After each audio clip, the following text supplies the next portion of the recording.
So great, welcome everyone. This is our July Reclone community meeting. So today I'd like to welcome you all to hear from Cibele, who is normally our community coordinator, but today we've drafted her in to be one of our speakers. So just a bit of background about who Cibele is. So Cibele, she's a biochemical engineer from the University of Sao Paulo. That's where she did her training. And she has extensive background in fostering communities in the STEM field. She's a co-founder of Symbio Brazil, a Brazilian Symbio Association, and she now leads as an executive director for Symbio Brazil, where they're aiming to connect and empower the Brazilian Symbio ecosystem. As you all know, she is our invaluable community coordinator at Reclone.org, and she's working to promote equitable access to biotechnology.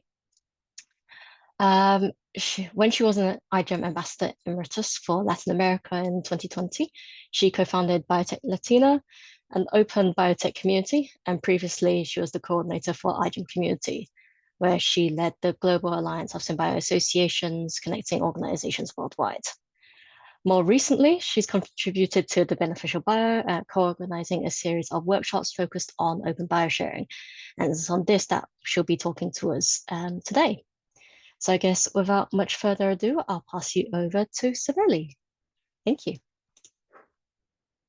Thank you so much, everyone, for joining today. And yes, so as Yankee already shared, so beyond working with Reclone as a community coordinator, recently I contributed with Beneficial Bio, that is a nonprofit organization working on also accessible biotechnology and bioeconomy worldwide. And together with Jenny Molloy and also Gunnar from Aspiration Bio, we co-organized a series of open biosharing workshops. And the idea was to bring together different people, organizations in different levels that are working with sharing biological materials openly and responsibly. So I'm really excited to see familiar faces of people that joined the workshop. Again, thank you so much for joining. And of course, for the patience, because I know it was a bit of a time to have this report ready, but we really wanted to be perfect. And of course, have this moment to share with a broader community and with everyone that if you're here, of course, you're interested in open biosharing. So thank you so much for being here. So let me start my presentation. Okay. Yes, so good. And yes, so diving into exactly what was the open biosharing workshops and sharing a bit about the report. So this was a series of workshops that happened during the months of March and April. And they were exactly organized by Beneficial Bio and Reclone. And the idea, as I mentioned, was to gather these leaders that are working with practices on sharing of open biological materials and resources, and that are committed to advancing this practice around the world. So having more organizations, more people working and accessing these materials. So as many of you know, open models are already pretty much established, but still significantly less common than restricted models. So traditional ways of sharing materials. Yet we have a number of amazing organizations. I see many of them. I'll be talking about many of them throughout this presentation that already adopted open biosharing, and they want to make it grow, make it widely available, and I lost the word I was going to say, but widely adopted. And so we organized this series exactly to discuss these experiences, the challenges, and of course, the future plans, what we can do together as a community of practice around open biosharing. So throughout these workshops, we took this approach of what we see as openness, so what we see as the practice of open biosharing. And we tried to focus on general biological materials. So we didn't, so we wanted to focus on things that could be replicable. So it's something that anyone working with open biosharing could relate to. Doesn't matter if they're working with cells, if they're working with DNA, if they're working with strains. So we wanted to be something that, they would identify themselves, they would see these are common challenges. And then, of course, we can discuss best practices and ways to improve our collective experience in open biosharing. So before starting with everything, I wanted to, of course, say some thank yous. So first, we wanted to thank our supporters that provided the funding for these workshops to happen. So from the Alfred Sloan Foundation and the Open Hardware Foundation, that you probably know them from their community, the GOSH community, so gathering of open science hardware. And of course, we want to thank our participants and contributors, that a lot of them are here today, that they share valuable insights, they share many contributions from their own experiences with open biosharing, and then, of course, greatly contributed to the reports that I'll be sharing here today. So I wanted to thank again them for all their contributions, engagement, and participation. So starting from the principle, what do we see as open biosharing and why is it important? And I really like this that was brought by one of our participants, focus on the general way of what is open science. So UNESCO recently shared their recommendations on on open science. And on this sense, you see exactly the importance of accessible scientific knowledge and why this should be open, why this should be shared and available for everyone. So in this sense, open science exactly is encouraging scientists to develop tools and methods and share their data in an appropriate way, of course, respecting intellectual property and other potential restrictions, but making it as open as possible. In this context, we have, of course, the sharing of biological materials and resources. This can be DNA, this can be cells, it can be strains. There are many biomaterials out there that I know have greatly benefited our community. And these have proven as essential to driving biosciences and, of course, the bioeconomy. So this practice can accelerate research, especially adoption of new technologies, because it's reducing redundancy. So you have someone already sharing what they developed. And then, of course, with that, you're improving scientific reproducibility. In this context, we'd like to open some of the legal aspects of open sharing materials and what we've seen, for example, with the open MTA, so with the open material transfer agreements. So you could consider, you need to, of course, consider any legal aspects, laws and regulations of the countries you're doing trades with, and of course, the country where you are. But on this sense, you can define and design the open sharing of biological materials and materials in general around 5 goals. So we aim for access, attribution, reuse, redistribution, and non-discrimination. So of course, we want it to be accessible as possible, but also we want the people that are using these resources to give proper acknowledgement. This can be something that will be reused. So the person is open, the individual is open to make any modifications and create new materials. Redistribution, so you can either, give it back, so share with other labs, share with other parties, and of course, non-discrimination.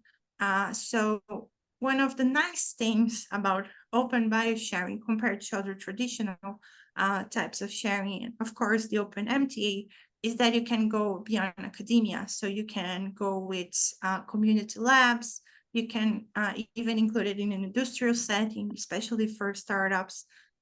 So you have this beyond your bubble kind of thing. And of course, in this context, we also like to bring up the FAIR principles. So you want your data around open materials that are shared in this way, that they can be found easily. They can be, of course, accessible. They can be oh my God, I don't know if my English is that good to say this word. So valuing interoperability.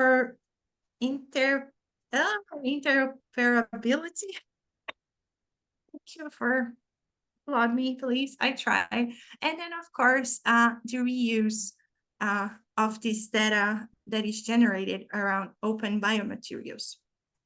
So having this discussion, and this was a really nice first stance of this workshop. So, bringing everyone to the same page and, seeing what everyone sees as openness, what everyone sees as biomaterials, what everyone has been doing.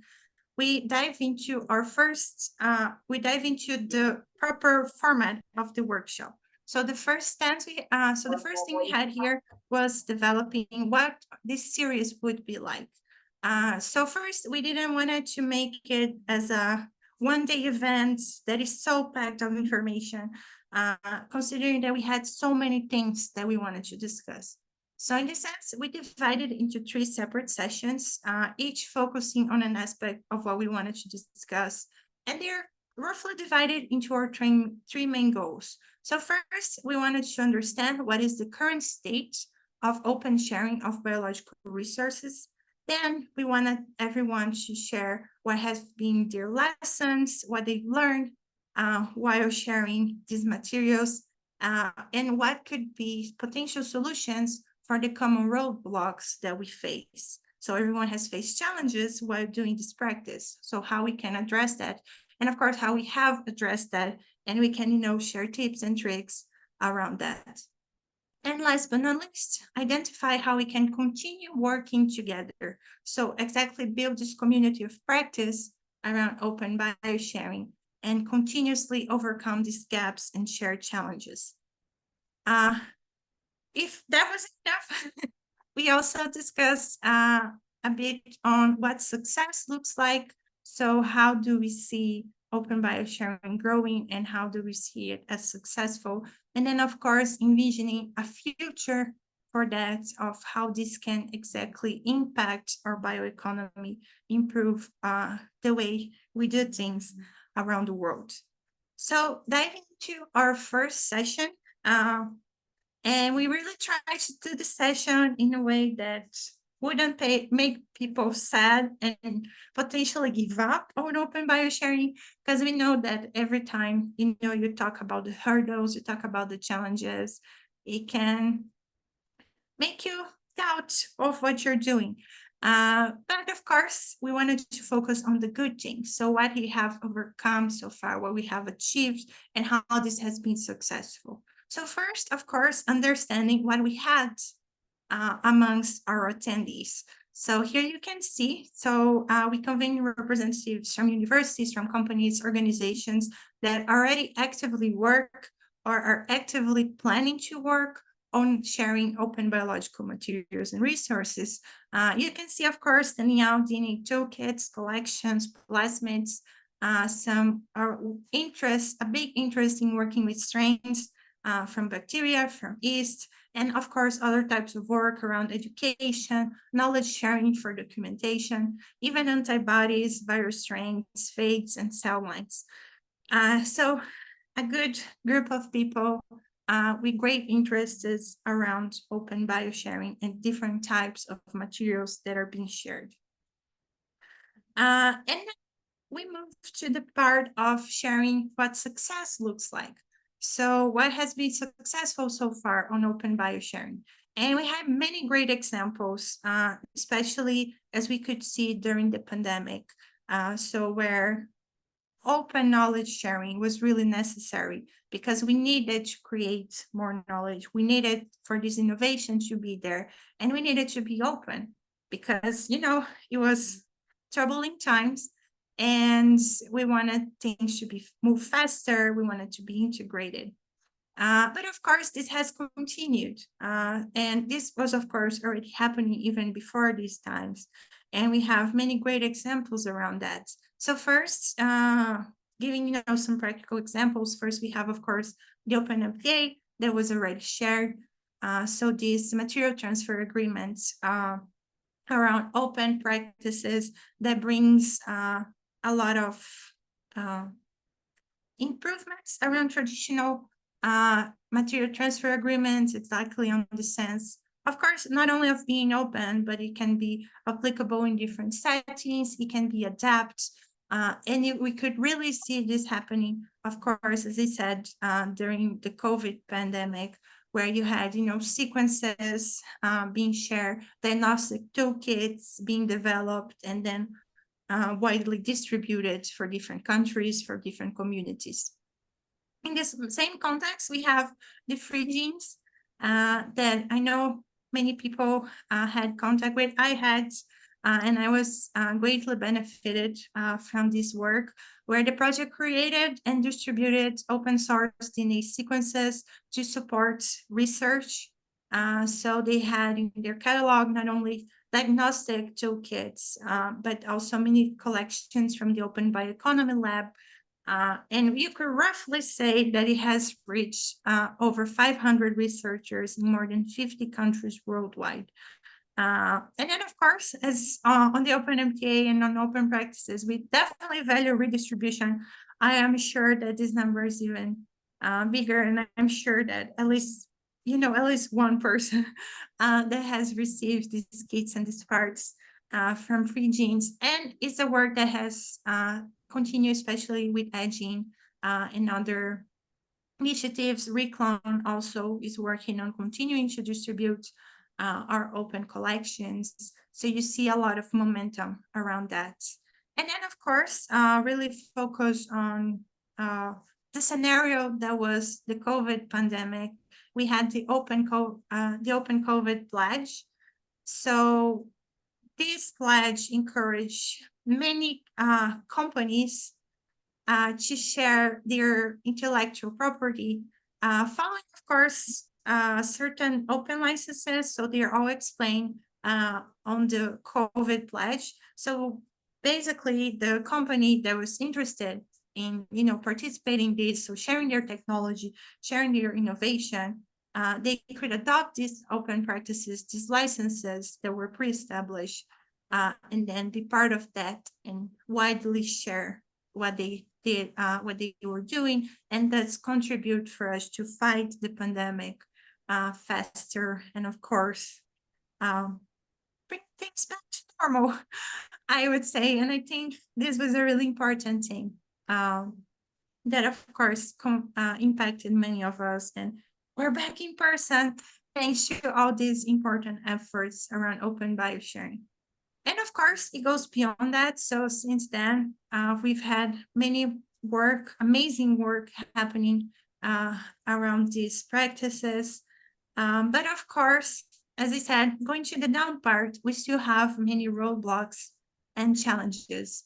So we started talking about these challenges, and we ended up dividing them roughly into three main groups. So first, around regulations, intellectual properties, and material transfer agreements.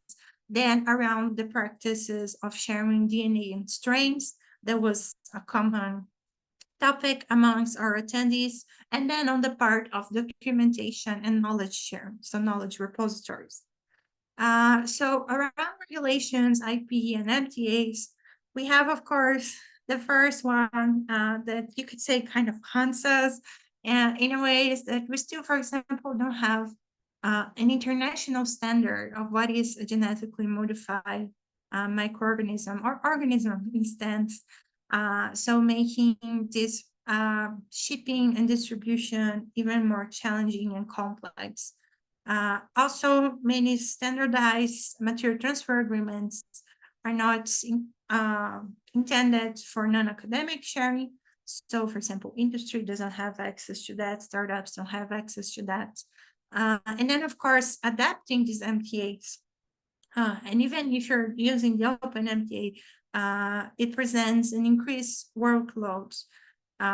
So you need to adapt to the needs of your receiver, you need to adapt to the needs of your own country, you need to adapt to the needs of your own organization.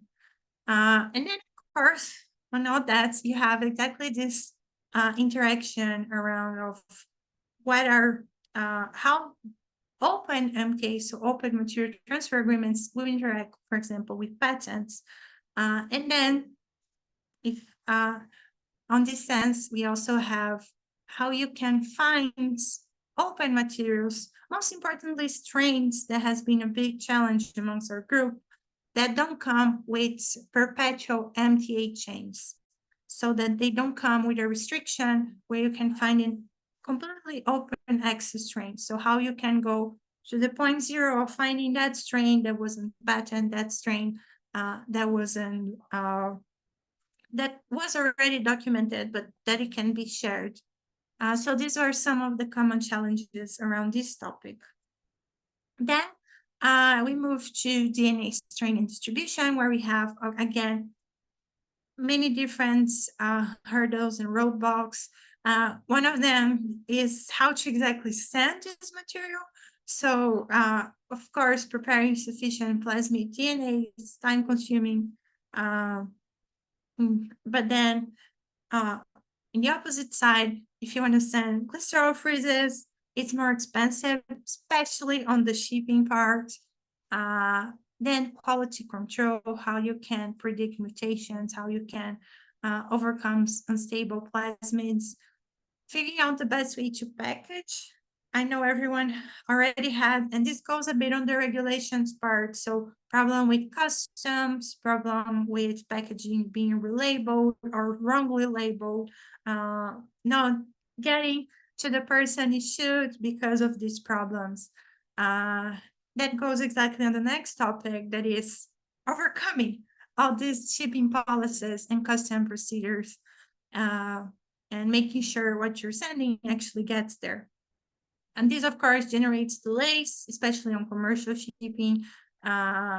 So we've had many stories of samples getting lost. And then one of the discussions is exactly how to enable the redistribution of that. So you made it, your sample is there, it's in a certain country. We can use Brazil as an example. And you want more Brazilian researchers to get there, to get this sample, how you can exactly enable these redistributions to maintaining quality control and many other standards. And then, of course, repositories are also a challenge. So depending on the material working with, you need certain biosecurity levels, and it can be difficult for you to find one that can help you with that. Last but not least, on documentation and knowledge repositories. So it's a lot on the resources part. So you need to really collect the metrics of the success, to really validate your product, validate your approach. We still need to overcome the challenges around attribution and credit, so sharing the credit of what was done and what was developed. And then, of course, not having enough people that can curate the proper documentation, so protocols, and so on and so forth. Other challenges around that, and I know I said challenges many times, it's part of the process. So how we can make it scalable, so how it can be a formalized process, that it can be repeated, that it can be faster, and then, of course, it can attend a bigger demand. So many of us have passed through the process of seeing how high is the activation energy for that, and all the other logistical tasks of managing website, managing shipping requests, managing lab troubleshooting. So it takes a village, you could say. And one interesting topic, going beyond the challenges and, of course, the success of open biosharing, we talked a bit about the presence of these practices and the importance of that for the global south. So researchers in the global south, so Africa, Southeast Asia, and Latin America, and I include myself on that, is that we need accessible resources. We face significant challenges to receive these reagents. So yes, our customs is a nightmare, and it has higher shipping costs and many other challenges for the materials to get here. So this is actually could be our first call to action from these workshops, is that we really need to hear back and really understand what are the types of materials that are useful. So we don't want to be sharing DNA that will just stay in a freezer forever and not be used.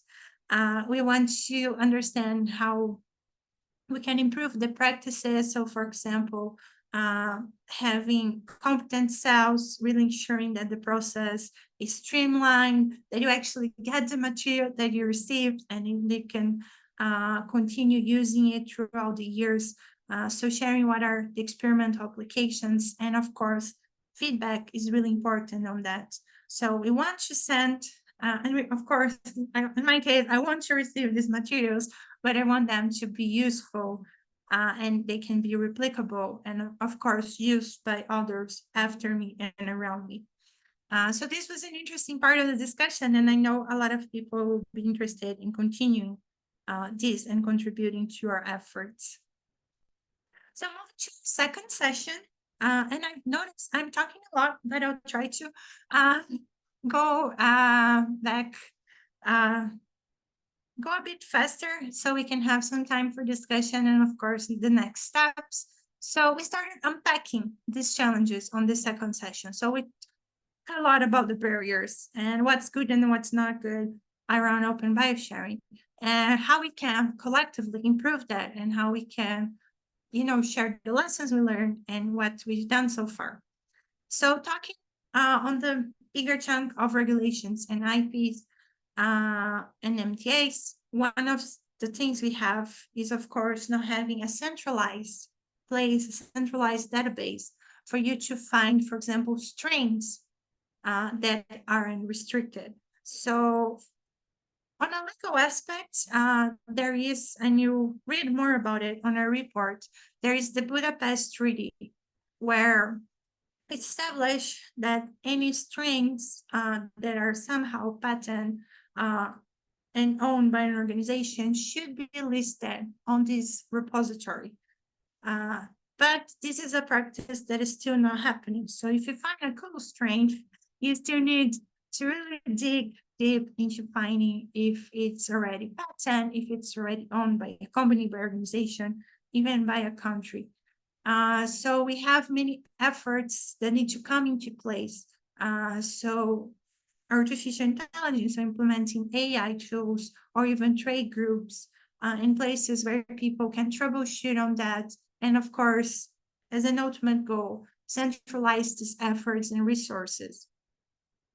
Also on open MTAs and this interaction of it with patents, I know a lot of people still don't understand how to, properly write down your open MTA, how to make sure it fits all the needs, not only of your organization, but the receiver organization. Also, of course, around redistribution and making sure that it respects patent law if it is in place. So here it was the idea of creating also this common space where we can share frequently asked questions and kind of figure things out together, that I think is still the way for us to move forward. And then on this sense, we really want to understand what are the success stories around that. So what are the open MTAs that have been working and how they can be replicated. And so this would be, showcasing how this virtually works. So creating this database of example agreements that can be replicated, and then of course incentivize and increase adoption of these transfer agreements. Then moving forward to DNA and strain distribution, also on the challenges that we shared, a lot was talked about, the importance, for example, of automation, but we know that this isn't the standard still for everyone. So on this sense, we see a lot of the importance of knowledge sharing. So making sure that, we have tested protocols, that we have a collaborative troubleshooting. So, understanding the best way for you to have competent cells, emphasizing this quality control, emphasizing this quality assurance by integrating best practices on the workflow. So a lot thinking on the receiver side, how we can improve this experience for the person that is receiving these collections, and then thinking about the person that is sending that. Also, again, talking about success, we need to tell our success stories. We need to have this speech ready to share to people to why they should adopt open biosharing. And then this comes on the validation part. So how a good already established practice can be reused, it can be replicated. Again, streamline documentation and feedback is really important to be collected. Implementing these accessible procedures that can standardize this process, be it in academia, be it industry, be in community labs, no matter what is your setting. And then enhancing these practical contributions and the sharing of knowledge and resources. Last but not least, we also talked a bit about on the redistribution. So a centralized distribution versus a redistribution. So having these not so centralized hubs. That is something that, especially in Reclone, we have been discussing a lot and working a lot on this sense. And this comes again, the importance of proper credit and citation. So we want to remember who was the starter of a collection, who were the first people that really did that. And then following this process and having these mechanisms in place where you have the proper credit, proper citation. And on this sense, we have a lot of are established in great repositories. But still, we need to keep encouraging on this part of redepositing what was improved and how this was improved and how was this was adapted. So enhancing these efforts in the community for these resources. And I see there are some things on the chat. Oh, thank you. We already have some nice comments and sharing on the chat. And wow, so all this brings us to our last session, that is the what now? What do you envision for the future? So going beyond these workshops, we could say that this here is the first step for that. We started talking about exactly growing this sustainable community and envisioning a roadmap for open biosharing. So first, and I already saw that is happening on the chat. So we want to really share what are the current resources and best practices around the open sharing of biomaterials.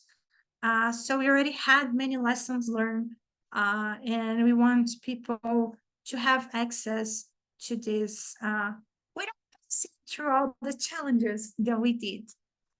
We want to develop the success stories, so have case studies that exemplify how this has, achieved and grown worldwide, be it not only during the pandemic, but around research for low, middle income countries, around education, and many other areas where open biosharing has been present. We'll start, of course, from the example cases that were already shared on this presentation, but each of our attendees already has their own organization that has that outstanding example. And we want to develop these case studies around them.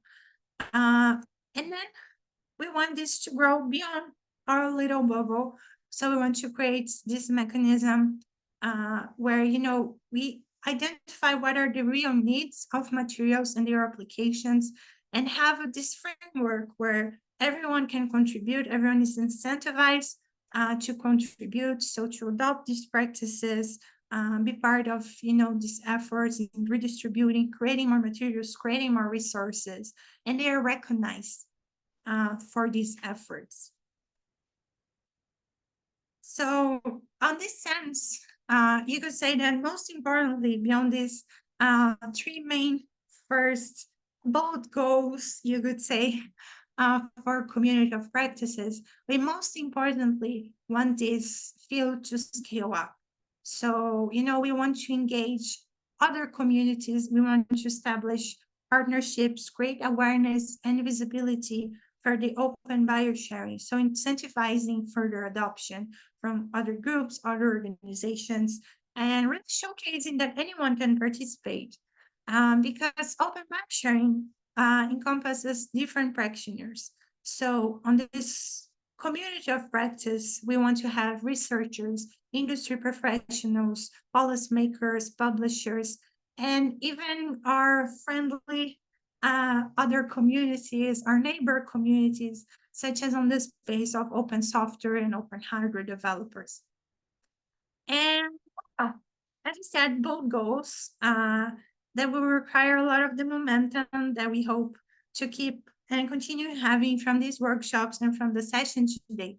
But we need to start from somewhere. So first, we already have this great group of people that are connected. So we started with a mailing list that everyone is welcome to join, exactly to start this already troubleshooting. So have that email that you can really send a help, please. I need advice. I need to troubleshoot on a project, on an initiative, or something I'm developing.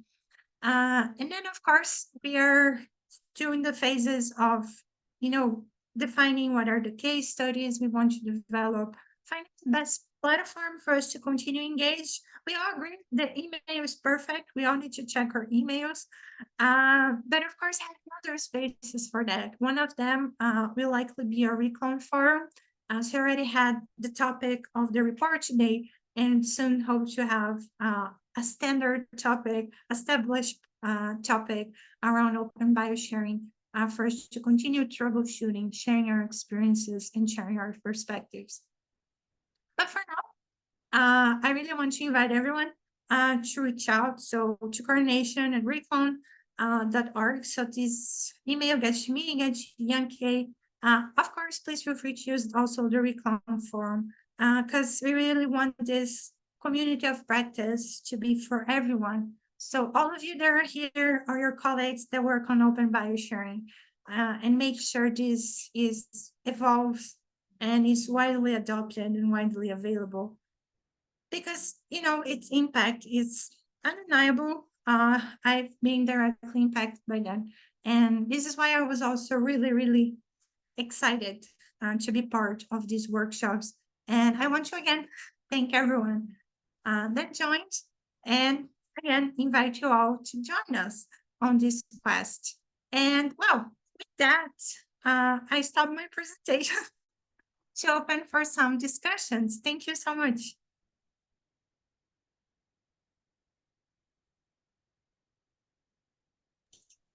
Thank you, Cibele. It's lovely to hear all the kind of the top level summary of what happens at the workshops. And we definitely will be sending out more information about the final report. I know, Ben, you asked about when that will come out. Cibele still needs to do a final few more reviews, but I've posted in chat where you'll be able to find it. And obviously, as Cibele said, we'll post it on the forum. So that you guys can be the first to know more. Are there any general questions that you want to throw to Cibele? General, we have a lot of people here that were on the workshops also.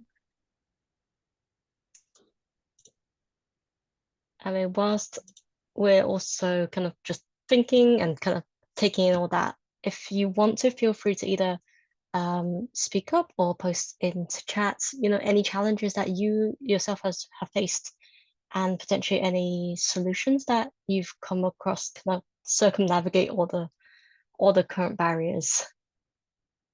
I'm sure this will be useful for Cibele to kind of put into the report as well. Yeah, I think and this is one thing when I send the report for review for all the participants, that it naturally already brought many new topics, and I also made sure to write them down of things that weren't covered here, how we can continue discussing them, what is the best way to discuss them. And great, okay, so we have our first question. So from Ben Scott. So he's curious to know what is the current state of open strains and if there are any open strains available through Reclone. So through Reclone, and Yankee, please correct me if I'm wrong, we don't currently have them exactly because it's too challenging to send them, and of course to find these open strains. I can send a bit about the Budapest Treaty that I talked about.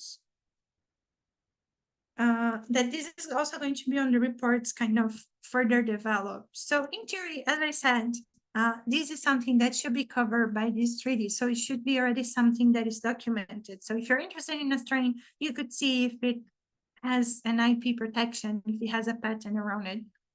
But still doesn't happen. Reclone, it is a goal to have open strain. It was a goal of many of our attendees of having these biomaterials shared. What we have now is around toolkits, so collections, DNAs, plasmids. Some of our attendees have worked with phages and other materials, but not yet properly many options of open strains. Yeah, and just to chime in from that, as Cibele says, no, we currently don't have any open strains. And I think maybe about a year ago, we had a speaker, Daniel Guerra, who was trying to do a modified BL21 strain as well. So hopefully, I probably should check in with him again, see how what the status is on all that. But also we have on call Aaron, who will be joining the lab, Jenny's lab at Open Bioeconomy Lab shortly. And one of the tasks that he'll be working on is in strain engineering and hopefully helping develop some open strains. I don't know, Aaron, if you'd like to chime in anything there. That's the goal in the upcoming year and a half is to develop another version of BL21 or maybe an improved version of it. We are currently at the baby phase of it, and hopefully we'll do enough progress in the upcoming months.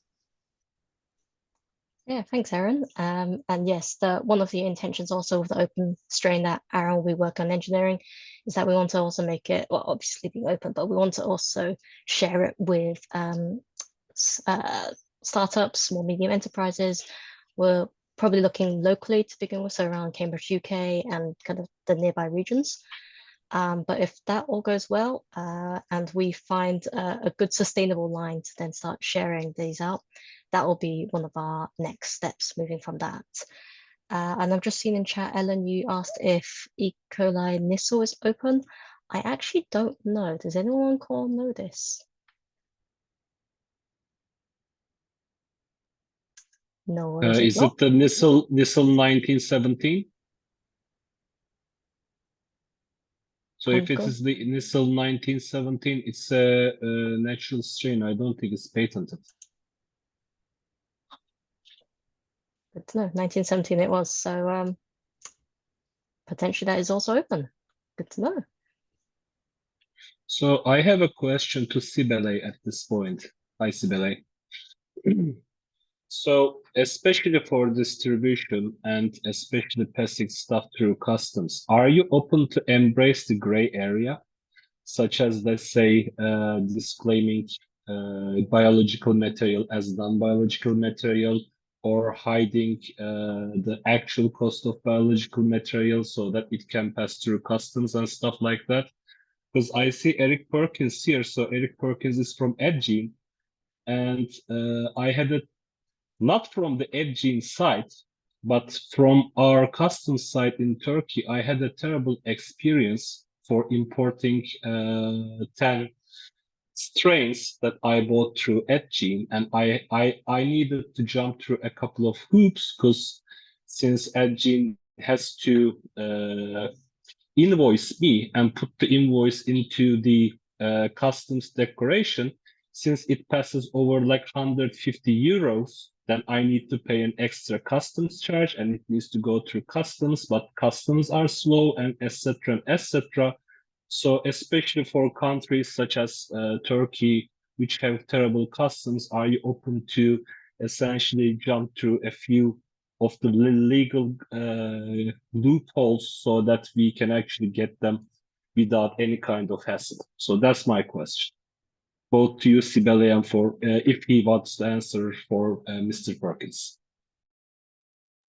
I mean, I can tell you So- that, so that process has changed for us over the years, particularly in terms of like how much we had to value things. We used to value everything sort of across the board at like $5, which helped with some of the issues that you're describing.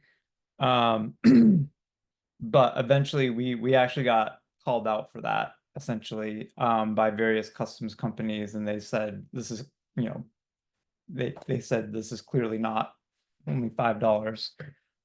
Which, you know, it's a judgment call, and it's sort of it is a little bit open to interpretation, but eventually, because we can't, you know, we ship to 150 different countries, and we don't really have the bandwidth, even though we're probably a higher scale than most repositories in terms of what we send out.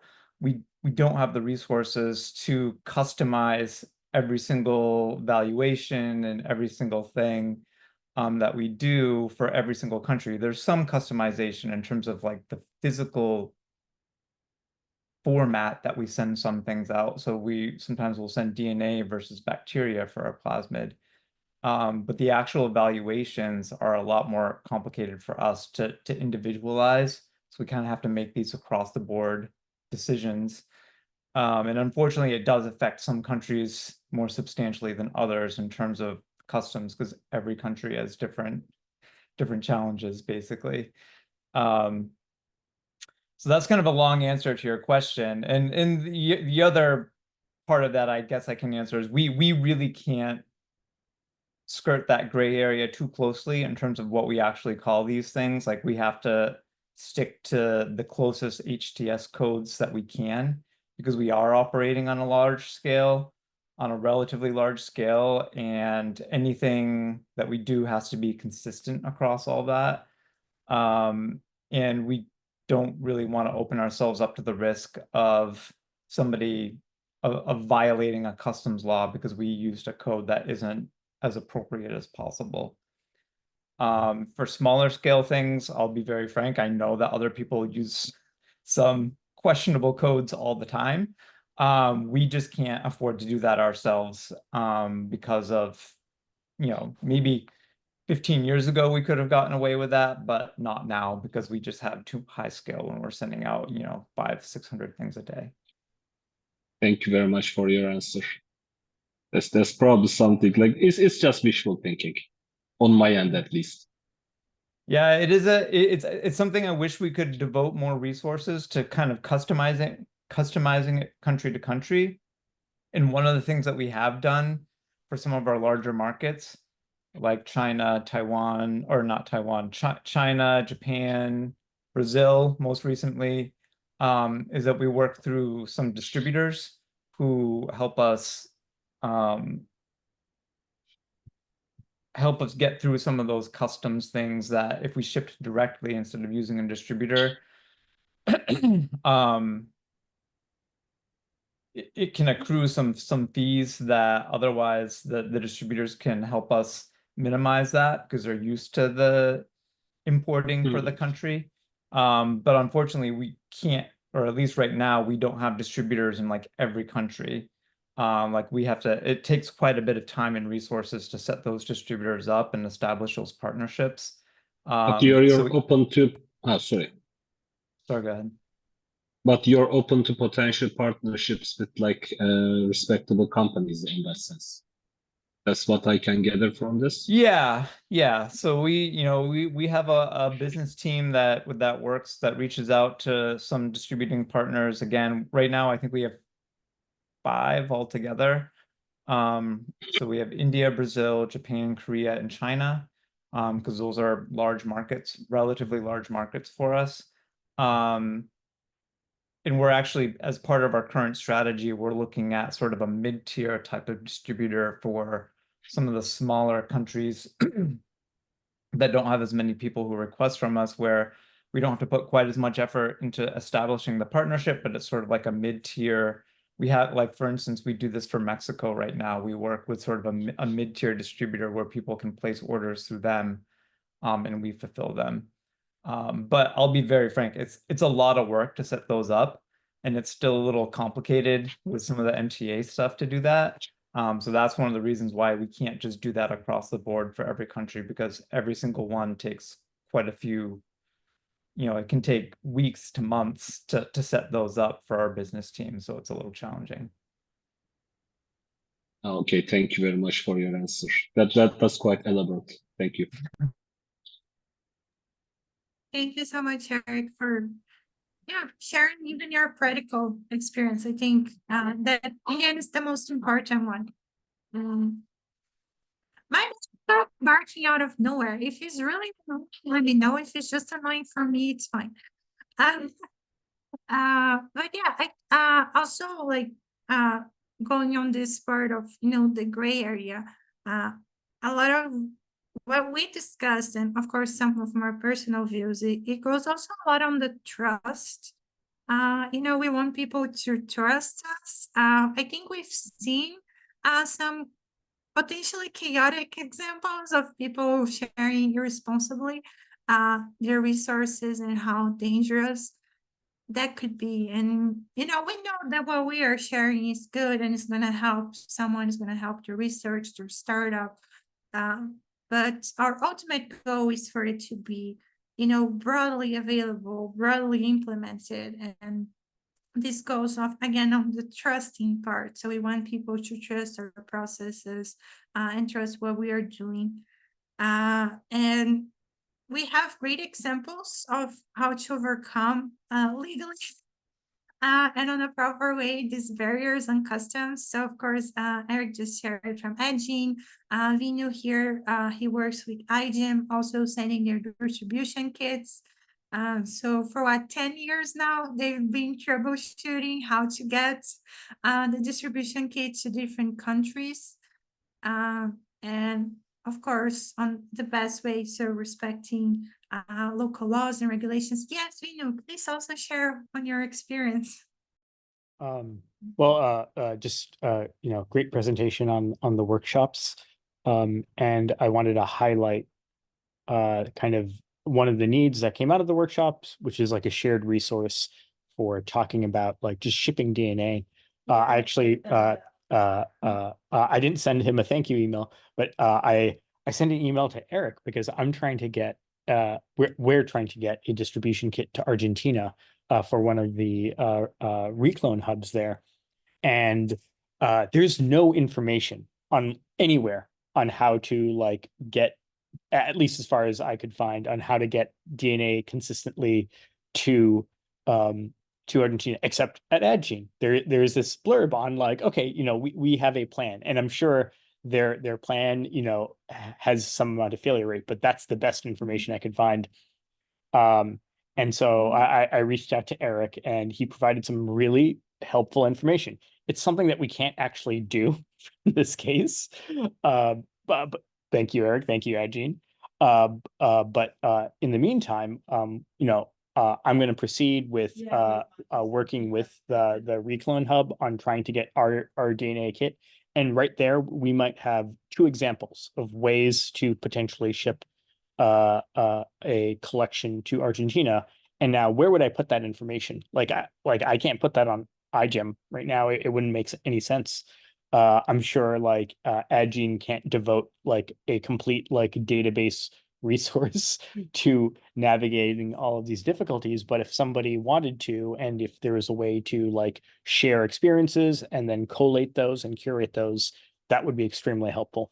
So a +1 to this idea as a whole. So one thing we could do, you're right in that I don't think we could necessarily host a database, or at least I'm not sure how we would do that right now.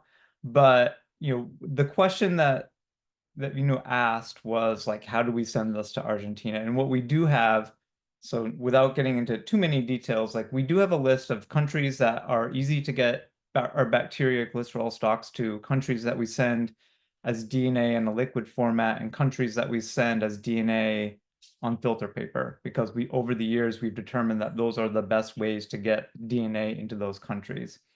And it would be relatively easy to come up with those lists so people could at least see them and understand that that's what we've landed on after, 20 years of doing this. Like, this is the best way to get those things into the country. And, would be easy enough to get those lists as a CSV. I just don't know where we would put it, if there's a common place to put it, whether it's a folder that we're all on or something like that. I mean, I could generate a list like that, today and send it out to whoever wanted it. So that's like a pretty low bar of something that we could potentially do, just so people would be aware that that's one of the things that we have. I mean, just to follow up, yes, definitely, we would love to have these lists, and this was one of the discussions in the workshops themselves. I guess I can speak for Reclone in that if you guys do send us those lists, we can make space on the Reclone website and on the forum, because both of those, the contents on both the website and the forum pages are open. You don't need to sign up and register to be on the forum, for example, to see that content. Obviously, if you want to post, then yes, you need to make a login. But if that would be of interest as the initial stopgap of a proto list of shipping requirements, then that will be we'd be happy to have that hosted on there. And also a big thank you to Vinu and Eric. I know you guys have been troubleshooting the Argentina hub shipment, so thank you for all your efforts towards that. And I will probably catch up with you guys about that later on as well. I recognize we have just gone over time, and we're happy to stay on for a few minutes longer if people want to continue discussions, but by all means, don't feel obligated to stay on any further. I'm sure we could talk for hours more on this, and I know we have at the workshops. But any final questions that people want to throw to Cibele or anyone else in the room? Yeah, do you have like some sort of best practices for distributing DNA document? Because we're now at Biotech Without Borders in the position to distribute the open reading frame part of the open enzymes, but we're kind of unclear as to what the best way to do that is, and if there are any best practices. Cibele, do you want to take this, or should I go for? Great job, really. So I think one of the intentions from the workshop was to have kind of like 10 best practice, what are the 10 need to know things to when sharing, redistributing plasmids and DNA. And I know Felipe Encore here, he's been basically the lab hands for Reclone for quite some time. So he's been helping, he helped with preparing, he did do all the preparing of all the collections we currently have in-house that we are trying to ship to the hubs, and also to people who request the reagents. So we can definitely share that documentation with you, Ellen, if that would be helpful. But certainly I feel like this is more on a much smaller scale to what Vinu and Eric do with IGN and AdGene. So yeah, we're happy to share, and hopefully others who have a few more years experience with this would welcome their feedback too. Well, yeah, it's just because I am at a very, very small scale and we're just starting to try and help with this, that I would appreciate any documentation or input that can help us do it in the best possible way. That's all. Sure, definitely. We can get in contact after this meeting. I'll shoot you a message, Ellen, if you haven't got to me before then. Thank you. Yeah, because I think there's a few more things that are in the works that we'd probably like to connect with you as well, Ellen. So yeah, cool. We'll make that connection. I think it's a good time to mention. So as Yankee already said, our plan is to have a dedicated page that could become plural, so pages on around open biosharing on the Reclone website. But of course, making sure that acknowledge everyone, because the idea is to have this space where everyone can contribute to. So we're first sharing the workshop report. I think Yankee already shared the link where we'll be. Right now, it's a really sad document that just says this is a test document. But I'm sure that we'll let you know, send a follow-up email on this call, letting you know when the report is broadly available for everyone. And then the idea is to build from that all the plans we have. So not only the sharing resources, but developing the case studies. And then, of course, we can potentially start this fixed topic, this fixed thread on the forum, and actually use it as it should be, as a forum for more troubleshooting and conversations. And I think it's amazing to see everyone really interested in helping each other on this. Just so I don't miss, I ended up sending on the chat the efforts that we have, that we're familiar with around sharing open streams. So as I said, we have work with OpenPICA, some work around phases and other types of training. And of course, Reagent has some streams available just to properly finish answering the question we got from Ben. And then we have on the chat some comments around the best way to ship just specific countries. I think this would definitely be a really successful and popular resource once we have it. So thank you so much, Eric. Thank you, Vinu. And again, thank you everyone for sharing everything. And I'm really excited and looking forward to continuing the discussions and building on this.